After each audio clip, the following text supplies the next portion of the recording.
Diego cost പോർച്ചുഗലിനെ രക്ഷിച്ചു. അതേസമയം മെസ്സിക്ക് ഗോളടി നിർത്താൻ സാധിക്കുന്നില്ല.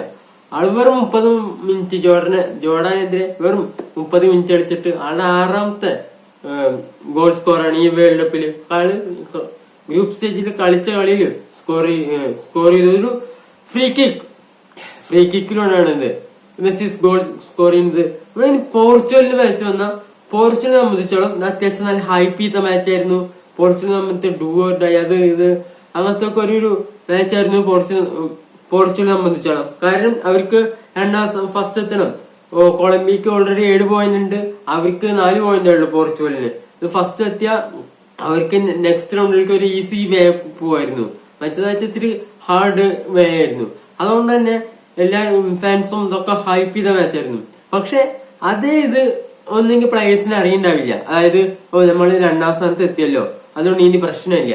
അല്ലെങ്കിൽ മാനേജർ പറഞ്ഞു കൊടുത്തിട്ടുണ്ടാവും, ഓക്കെ നമ്മള് എന്തായാലും നമ്മള് അടുത്ത സ്റ്റേജിലേക്ക് ക്വാളിഫൈ ചെയ്യും, അതുകൊണ്ട് കുഴപ്പമൊന്നുമില്ല, ഒരു സാധാ രീതിയിൽ കളിച്ചാൽ രീതിയിൽ ആണ് കളിച്ചതുകൊണ്ട്. പക്ഷെ എന്നാ കൊളംബിയ അങ്ങനെയല്ല. ആ മാച്ച് ഇതിപ്പോ ആ മാച്ച് നോക്കുമ്പോ ആർക്കാണോ 1ാം സ്ഥാനത്തേക്ക് എത്തേണ്ടത്? കൊളംബിയക്കാണോ പോർച്ചുഗലിനാണോ?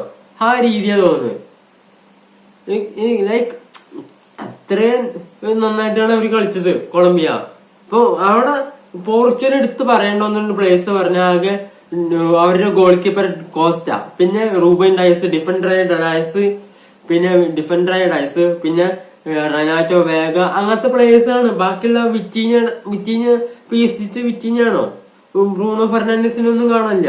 റൊണാൾഡോനും ആള് മോശം മാച്ചായിരുന്നു ആൾക്ക് സംബന്ധിച്ചോളം മോശം മാച്ചായിരുന്നു. പോർച്ചുഗൽ അറ്റാക്ക് ചെയ്യണില്ല. ഫസ്റ്റ് ഹാഫിൽ പ്രത്യേകിച്ച് ഒന്നും ആകെ ഒരു നല്ലൊരു ചാൻസ് കിട്ടിയിട്ടുണ്ടായിരുന്നു ബ്രൂണോക്ക് ഒരു ഷൂട്ട് എടുക്കാൻ. അത് ആള് ഷൂട്ട് എടുത്ത് ഗോൾ കീപ്പർ സേവ് ചെയ്തു. അല്ലാതെ പ്രത്യേകിച്ച് ഒന്നും ചെയ്യണ്ടായില്ല. ഇത് ഫുള്ള് അറ്റാക്കിംഗ് ഇന്റൻസിറ്റി ഉണ്ടായില്ല. കളി ജയിക്കണമെന്നൊരു ഒരു മെന്റാലിറ്റി ഉണ്ടായില്ല അവർക്ക് പോർച്ചുഗലിന്. ആ രീതിയിലാണ് അവർ കളിക്കുന്നത്. നെറ്റോനെയൊക്കെ ഫുള്ള് കളിപ്പിച്ചു. പിന്നെ ട്രാക്ക് ബാക്ക് ചെയ്യുന്ന ജാവോ ഫെലിക്സ് അവർക്ക് സബ്സ്റ്റിറ്റ്യൂട്ട് ചെയ്തു.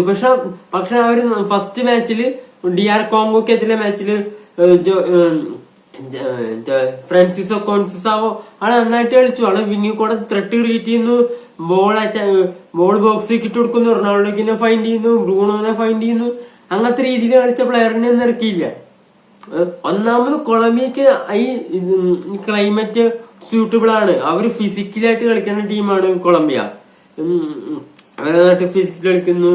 അവര് ആ ഫിസിക്കൽ കളിക്കുമ്പോ പോർച്ചുഗലിന് ഫിസിക്കലായിട്ട് നിൽക്കാൻ സാധിക്കുന്നില്ല. ഫിസിക്കലായിട്ട് കളിക്കുന്ന ടീമിനെതിരെ പോർച്ചുഗലിനൊന്നും ചെയ്യാൻ സാധിക്കുന്നില്ല. അതാണ് ഇപ്പൊ കൊളംബിയ അത്യാവശ്യം അവര് ഫുള്ള് സ്പീഡ് വിങ്ങേഴ്സിലൂടെയാണ്, ഫുള്ള് ഫിസിക്കലായിട്ടാണ് കളിച്ചിട്ടുള്ളത്. അത്യാവശ്യം നല്ല സ്പീഡ് വിങ്ങേഴ്സിലൂടെ ഒക്കെ അവരിന് പോയിന്റ് ആണത്.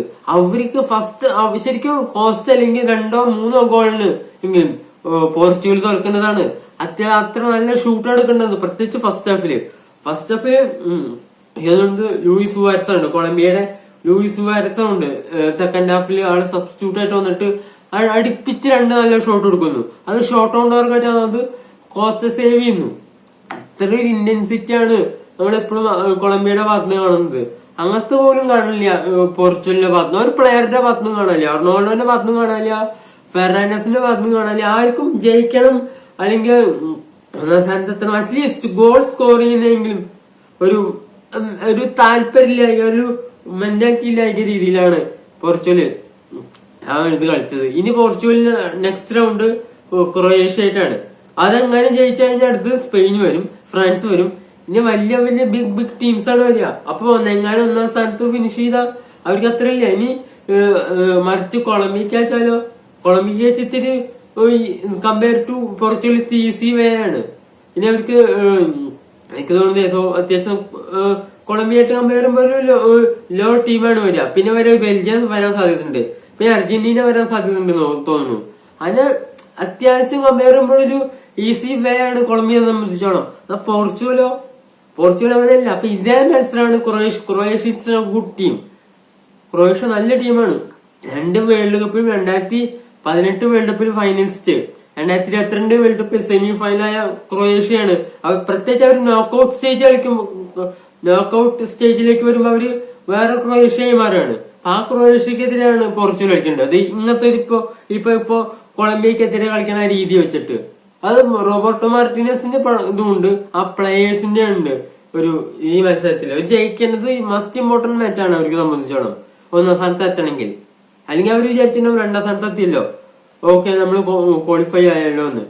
ഇനി അവര് ക്രൊയേഷ്യക്കെതിരെ കളിക്കണം. അത് കഴിഞ്ഞ് അവര് സ്പെയിനെതിരെ, പിന്നെ ഫ്രാൻസിനെതിരെ, ഇതൊക്കെ കളിച്ചിട്ടാണ് അവർക്ക് എങ്ങാനും റൊണാൾഡോയുടെ ലാസ്റ്റ് വേൾഡ് കപ്പാണ്, അല്ലെങ്കിൽ പോർച്ചുഗൽ നല്ല ടീമുണ്ട്, അവർക്ക് ഫൈനലിൽ എത്തണമെങ്കിൽ ഇത്രയും ബിഗ് ടീംസിന് മറികടന്നിട്ട് വേണം അവിടെ എത്താൻ.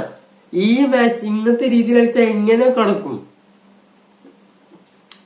അതൊരു കൺസേൺ ആയിട്ട് എപ്പോഴും അവിടെ പോർച്ചുഗലിന് നിൽക്കും. പോർച്ചുഗൽ ഒന്നെങ്കിൽ ഇത് മാറ്റിയാൻ പാടും രീതിയുള്ളൂ. ഉസ്ബെക്കിസ്ഥാനെതിരെ കളിച്ച കളി വരട്ടെ, വേണ്ട അത് അങ്ങനത്തെ കളിയല്ലേ വരണ്ടേ, അറ്റാക്ക് ചെയ്ത് കളിക്കട്ടെ. ഏത് ടീമായാലും, വലുതായാലും ചെറുതായാലും. ഇപ്പൊ കൊളംബിയ വലിയ ടീമാണ്, അത് അത്യാവശ്യം നല്ല ഫിസിക്കൽ കളിക്കുന്ന ടീമാണ്.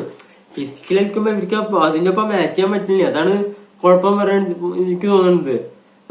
പോർച്ചുഗൽ പ്ലേയേഴ്സിന് ഇപ്പൊ കൊളംബിയ ഫിസിക്കലായിട്ട് കളിക്കുമ്പോ അവർക്കും എതിരായിട്ട് ഒരു ചലഞ്ച് കൊടുക്കാൻ പറ്റില്ല. ഫിസിക്കലി പോർച്ചുഗലിന് കൊളംബിയക്ക് ഒരു ഫിസിക്കലി ചലഞ്ച് കൊടുക്കാൻ സാധിക്കുന്നില്ല. അവിടെയാണ് കൊളംബിയ അവരെ ഡോമിനേറ്റ് ചെയ്ത് ആ പൊസിഷൻ പ്ലേ കളിക്കുന്നത്. അങ്ങനെയാണ് അവര് ഒരു ഗോൾ സ്കോർ ചെയ്താണ് last minute. Davinson Sanchez score ചെയ്താണ്, പക്ഷെ ഓഫ് സൈഡ് ആയിട്ട് അത് ക്യാൻസൽ ചെയ്തു. മറുഭാഗത്ത് അർജന്റീനയുടെ മാച്ച് ഓൾറെഡി അർജന്റീന ക്വാളിഫൈ ചെയ്തു റൗണ്ട് ഓഫ് 32 6 പോയിന്റ് ആയിട്ട്. ആ മെസ്സി ആകെ 30 മിനിറ്റ് സെക്കൻഡ് ഹാഫില് വന്നിട്ടുള്ളൂ, 3-0 ജയിച്ചു.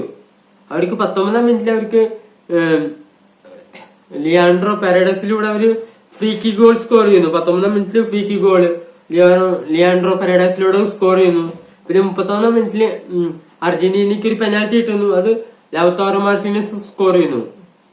മാർട്ടിനസിന്റെ ആദ്യത്തെ ഒരു ഗോളാണ് ഈ വേൾഡ് കപ്പില്. അപ്പൊ അതുപോലെ തന്നെ പാരഡസിന്റെ ആദ്യത്തെ ഗോൾ തന്നെയാണ് വേൾഡ് കപ്പില്. അപ്പോ 31ാം മിനിറ്റില് പെനാൽറ്റി കിട്ടുന്നു, അത് ലൗതാരോ മാർട്ടിനസ് സ്കോർ ചെയ്യുന്നു. പിന്നെ 80ാം മിനിറ്റിലാണ്, 75 മിനിറ്റിന് ശേഷമാണ് മെസ്സി ഇറങ്ങുന്നത്. 80ാം മിനിറ്റിലാണ് മെസ്സിക്ക് ഒരു ഫ്രീ കിക്ക് കിട്ടണത്, അത് മെസ്സി എടുക്കുന്നു. അത് ഗോൾ സ്കോർ ആണ്, ഒരു ഗ്രൗണ്ടഡ് ഫ്രീ കിക്ക് ആണ്.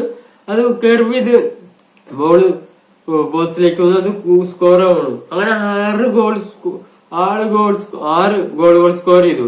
ഈ എല്ലാ മാച്ചിലും ഇപ്പൊ ഗ്രൂപ്പിൽ നടന്ന 3 മാച്ചിലും മെസ്സി ഗോൾ സ്കോർ ചെയ്തിട്ടുണ്ട്. 6 ഗോൾ. ഇപ്പൊ ടോപ്പ് സ്കോററാണ്.